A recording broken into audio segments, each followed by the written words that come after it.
आज हम पढ़ेंगे शांति शिक्षा के उद्देश्य। शांति शिक्षा के उद्देश्य क्या क्या है। देखो, डॉक्टर वीपी नायर ने शांति शिक्षा के 3 उद्देश्य बताए हैं। पहला है छात्रों में धार्मिक सहिष्णुता, अन्य प्रजातियों का आदर तथा धार्मिक व नैतिक मूल्यों को आदर की दृष्टि से देखने के योग्य बनाना। कि क्या है इसमें ये बताया गया है, सभी छात्रों में क्या हो, धार्मिक सहिष्णुता हो, सभी धर्मों को समान माने, किसी भी धर्म का अपमान न करे और सभी धर्मों को समान आदर से देखे, अन्य प्रजातियों का भी आदर करे और नैतिक मूल्यों का विकास हो, और इन सबके क्या हो, उसको छात्रों में क्या हो, उसके योग्य बनाए जाए। नेक्स्ट है छात्रों में मस्तिष्क में विवेकपूर्ण चिंतन, विश्व व्यापारिक ज्ञान की खोज की रुचि विकसित करना। कि छात्रों के में क्या हो, उदार मस्तिष्क यानी कि ओपन माइंडेड्स हो, ठीक है। वो कभी भी किसी भी धर्म को ऐसा ना समझे कि ये धर्म ऐसा है, इस तरह से उसमें भावना विकसित ना हो, और उसमें क्या कर सके, विवेकपूर्ण चिंतन कर सके, कि इसकी खोज उसमें रुचि विकसित हो। छात्रों में सह अस्तित्व की भावना का विकास करना। नेक्स्ट है प्रोफेसर के.एस. बास वजराज के अनुसार शांति शिक्षा के उद्देश्य। पहला है शांति प्रिय मानव के प्रति सकारात्मक दृष्टि विकसित करना। कि व्यक्ति कैसा है, शांति प्रिय होगा तो वह क्या होगा, अपना सकारात्मक दृष्टिकोण विकसित करेगा। अगर जब व्यक्ति क्या है, शांति प्रिय नहीं है, मानव से शांति प्रिय नहीं है, तो वो क्या करेगा, अपना सकारात्मक दृष्टिकोण विकसित नहीं कर सकता। मानव जीवन में शांति के मूल्यों को समझने, उनकी सराहना करने हेतु छात्रों में तत्पर बनाना। कि मानव के शांति मूल्यों को छात्रों को क्या करना चाहिए, समझना चाहिए, और उनकी सराहना के लिए छात्रों को हमेशा क्या होना चाहिए, तत्पर रहना चाहिए। नवयुवकों में शांति के आध्यात्मिक मूल्यों को विकसित करना,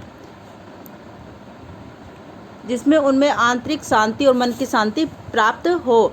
नवयुवकों में शांति में आध्यात्मिक मूल्यों को विकसित करना, यानी कि शांति मूल्यों को महत्व समझाना, उसके उद्देश्य समझाना, कि शांति से क्या तात्पर्य है, शांति का हमारे जीवन में क्या महत्व है, शांति का राष्ट्र से क्या संबंधित है, इन सभी चीज़ों को उसमें क्या करना, मूल्यों को विकसित करना, जिससे उसमें क्या हो, मन की शांति के साथ साथ आंतरिक शांति और मन की शांति दोनों प्राप्त हो सके। वो शांति मूल्यों को, शांति का महत्व को उसको समझ सके। कक्षा में उपयुक्त तथा अनुपयुक्त अन्याय न्याय के विषय में जागरूकता विकसित करना। अगर कक्षा में किसी व्यक्ति के साथ छात्र के साथ क्या हो रहा, अन्याय हो रहा हो, है ना, और उसके न्याय और अन्याय के बारे में उसको जाने, गलत चीज़ हो उसको कहे, ठीक है। किसी गलत चीज़ को भी सहन करना भी क्या है, अन्याय है, ठीक है। जो उपयुक्त है उसके बारे में समझे, अनुपयुक्त के बारे में समझे, न्याय के बारे में समझे और न्याय के बारे में समझे। इन सब के उसमें क्या है, जागरूकता उसमें विकसित करना छात्र के अंतर्गत। राष्ट्रों में अंतर्राष्ट्रीय सद्भावना का विकास करना, राष्ट्र के प्रति अपना समर्पण, उसके प्रति प्रेम, अपने कर्तव्य को क्या करना, समझना। युद्ध, हिंसा, संघर्ष आदि परिणामों से अवगत कराना, जिससे उसमें बचने के लिए कदम उठाने के समर्थक हो। कि आज तक युद्ध और हिंसा से ना तो किसी का भला हुआ है और ना ही होगा। तो देख, ठीक है, कि युद्ध और हिंसा, संघर्ष आदि परिणामों के उनके परिणाम, इन जब युद्ध की घटना घटती है, हिंसा होती है, उसके बाद क्या हो, कि ये परिणाम हो, ठीक है, परिणामों से अवगत कराना, कि उनके परिणामों से क्या हो, कि उनके परिणाम किस तरह से होता है, कि युद्ध से करने से और हिंसा करने से कोई भी फ़ायदा नहीं है, बल्कि क्या है, नुकसान है। शांति स्थापित नहीं होगी, एक दूसरे में प्रेम भाव नहीं रहेगा और सदाचार की भावना नहीं होगी। तो उनसे बचने के लिए, उठाने में समर्थक हो। छात्रों को परिवार, देश व विश्व में शांति कायम रखने की उनकी भूमिका प्रति जागरूक बनाना, ठीक है, उनकी भूमिका को क्या करना, जागरूक बनाना। अहिंसा हेतु नए विकल्पों का चयन करना और कौशल विकसित करना। शांति युक्त समाज के निर्माण में सहायक होना, यानी कि एक ऐसे समाज की स्थापना करना जो कैसी हो, शांति युक्त हो। विश्व बंधुत्व की भावना का विकास करना, सभी में भाईचारे, प्रेम, सहयोग की भावना का विकास करना। मानव प्रकृति के मध्य सामंजस्य स्थापित करना, मानव और प्रकृति के मध्य एक अच्छा तालमेल, एक अच्छा संबंध स्थापित करना। सामाजिक न्याय, समानता, सहिष्णुता व सांस्कृतिक विविधता का सम्मान करना। इन सभी चीज़ों का क्या करना? सम्मान करना। आगे है शांति शिक्षा की प्रकृति। देखो शांति शिक्षा की प्रकृति। शांति शिक्षा की प्रकृति। शांति शिक्षा की प्रकृति को 8 भागों में बांटा गया है। पहला है अंतर्राष्ट्रीय समझ। अंतर्राष्ट्रीय समझ। नेक्स्ट है पर्यावरणीय उत्तरदायित्व।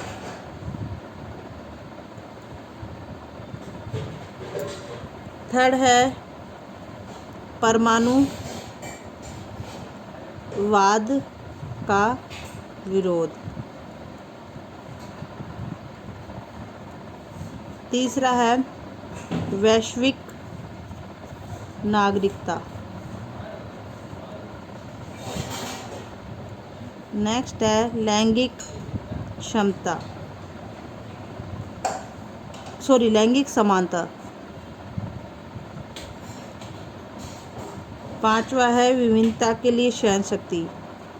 विविधता के लिए सहन शक्ति। छठा है सह अस्तित्व।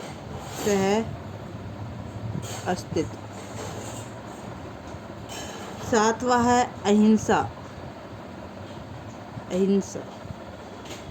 ठीक है।